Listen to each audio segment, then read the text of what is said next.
right, hello everyone. This is my second time recording this lecture. The first one disappeared, so we're doing it again. I hope that you are all having a great week, and we're just gonna go ahead and launch right into chapter 13. So let me go ahead and share my screen with you. All right, so chapter 13 is on preparing and researching presentations. And in this chapter, we're going to describe the power of public speaking and how preparedness eases natural nervousness. We're going to identify the purpose of your speech. We're going to talk about conducting audience analysis to make sure that your topic is appropriate for the people you're speaking to. We're going to figure out how to choose appropriate topics and develop them thoroughly. We're going to support and enliven our speeches with effective research, and we're going to give proper credit to sources and take responsibility for our speech without committing plagiarism. Okay, so the power of public speaking. Public speaking includes a speaker with a reason for speaking. So obviously you're gonna have an intent. For persuasive speeches, this typically looks like aiming to persuade, informative, aiming to inform. An audience that gives the speaker attention. Without an audience, you are speaking to yourself or you are having a conversation with an individual. A message that is meant to accomplish a specific purpose. So you are aiming to accomplish something. All right, so the three general purposes are the different types of speeches we see are the informative speeches, which are aiming to inform. No persuasion, no call to actions. You are not aiming to persuade anybody with your informative speech. If you do, you will be marked down. You're not trying to convince anybody of anything. You're just trying to inform somebody of something that is important to you. Persuasive speeches. This is where you get to bring out all the persuasive tactics you know, right? You are going to try to call your audience to action. You're trying to persuade them to do something or think a certain way. And then special occasion speeches. These typically look like, I don't know, dinner toasts or funeral speeches or even a toast at a wedding, right? So just different special occasion speeches, giving a presentation at work.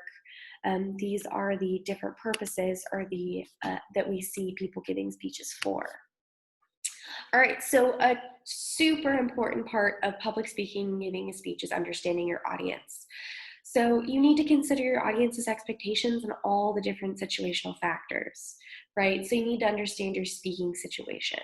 You're probably not going to try to crack a ton of jokes in a really sad environment, unless you know your jokes are going to land. Otherwise, you're going to create some really awkward tension.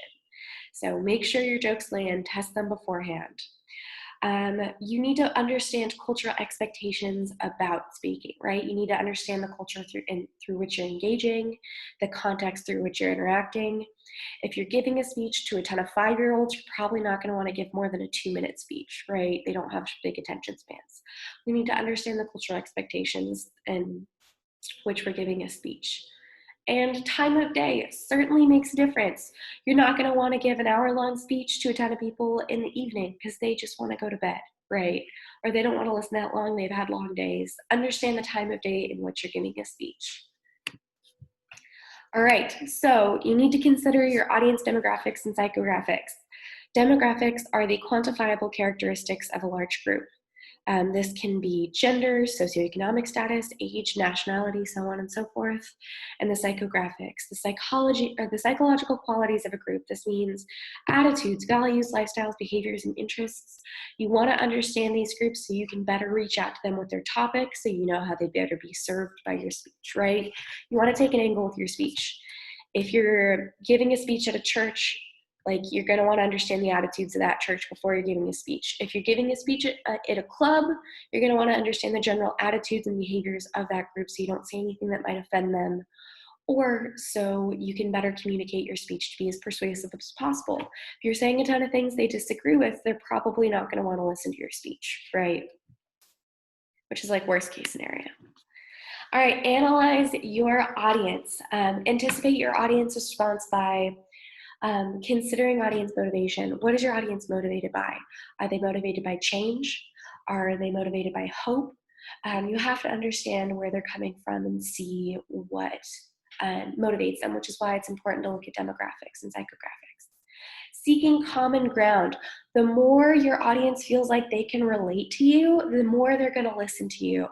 If they understand you and if they know where you're coming from, and if they feel like they're similar to you, you've got all ears. Determining prior exposure. So if you have a really complicated topic, or if you have a topic about, let's say, weightlifting or Olympic weightlifting, you're probably not going to want to jump into the nitty-gritty with an audience that's probably never heard about Olympic weightlifting. You're probably going to want to develop an understanding and explain what it is at a really introductory level until you think that your audience has a firm understanding of your topic. Consider disposition. Consider whether or not your audience has had any prior exposure, and if they have a predisposition or they have a bias or an orientation on which way they lean, considering what you're talking about, right? So considering what your audience may think about your topic already is a really important thing to think about before you get up in front of 30 people and give a speech. And then you have to lay the groundwork through observation, relationship building, surveys, interviews, and internet research to see how people feel about things. For our class, this might look like reaching out to one of your friends and saying, hey, like, how do you feel about this topic? And just kind of getting a temperature check for what people may think about it, right? All right, in choosing your topic, it is so important to find a topic that interests you, that intrigues you. Because if you don't, it'll show through. If you have no passion for what you're talking about, people aren't going to listen to you because you're going to be bored talking by yourself about something that lights no fire in you, right? You want to be excited about your topic and you want other people to be excited about your topic. You need to brainstorm or cluster topic ideas. So start categorizing. Talk about fitness and break that down into weightlifting, cardio, HIIT cardio, Olympic weightlifting, powerlifting. I'm talking a lot about lifting today, and I'm so sorry about it. And then narrow down your topic by asking yourself questions like, am I interested in this? Does it excite me? Is it something that I'm really familiar with and know a lot about? And does it meet the assignment criteria, which you can check on Titanium because the rubrics have already been listed at the bottom. And then will my audience find it interesting? That is one of the most important questions to ask yourself in public speaking. I am a firm believer we can make any topic interesting through the way that we choose to talk about it. But a really crucial piece is to think about those predispositions that your audience might have and try to make it interesting for them. Try to find things that they've never thought about before, right? I had a really cool speech last semester about how you can tell who the villain in any movie is because they won't give them an iPhone, because iPhone doesn't want their brand to be represented by someone who is evil or bad. So if they have an Android in a movie, they're probably the bad guy, which is really interesting. So like, even if it's not something that you knew anything about, like make it interesting for your audience. Pick something different. We don't want to hear about weed or abortion or stress management or the necessity of sleep. I've heard them a million times. Pick something interesting, right? And then determine the specific purpose of your speech. Specific purpose statement expressing both topic and the general speech purpose in action form, right? So pick a sentence that just totally summarizes your speech and say it at the beginning and the end of your speech with your 3 main points. So, for example, this is silly, but like today we're going to talk about how to build a peanut butter and jelly sandwich. The first step is going to be key ingredients. The second step is going to be how to put it together. And the third is going to be how to most enjoy it, right? A sentence or two to explain your whole speech in just a moment that really leaves your audience with something to remember.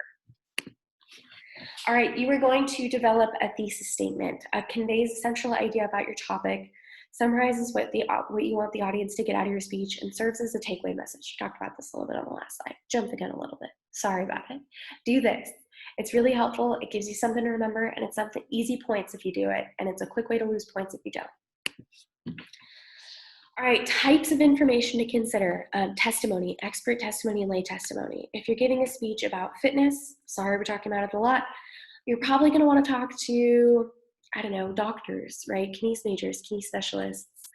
And then another thing to consider is you're going to want scholarship and statistics. You're going to want academic articles, scientific research findings, and stats.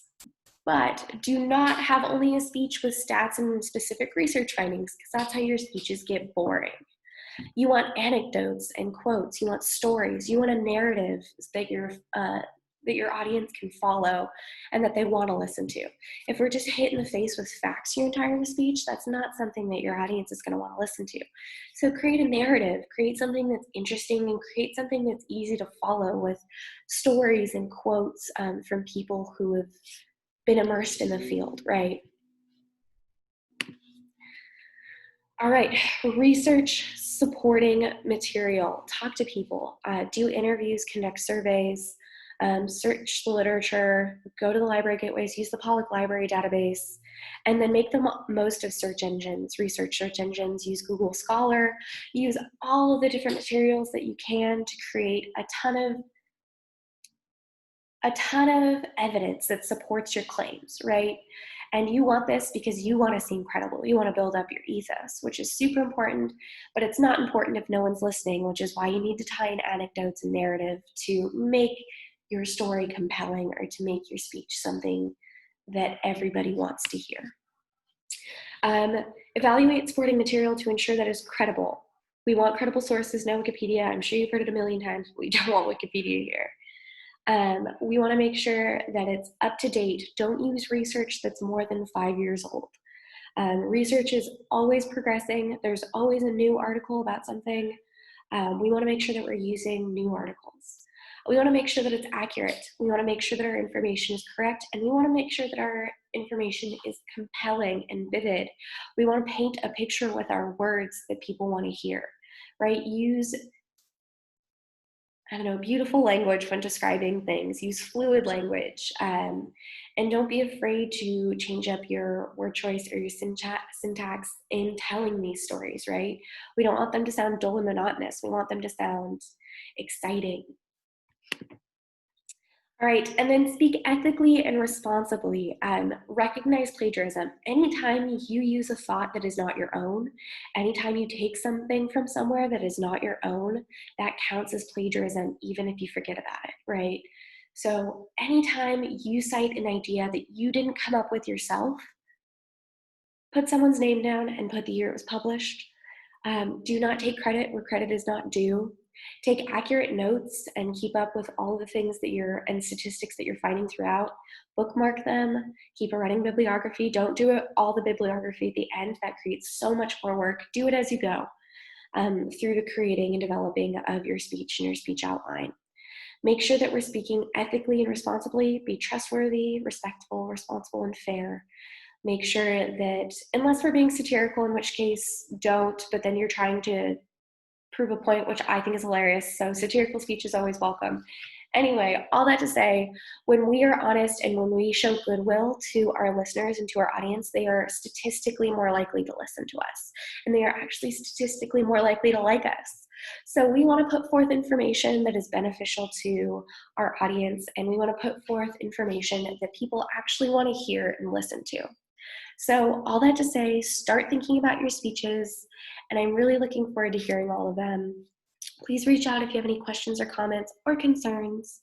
I'm going to stop sharing and log off now and maybe take a nap because I'm not feeling very well today. I hope that you're having a great week, and I look forward to hearing you soon.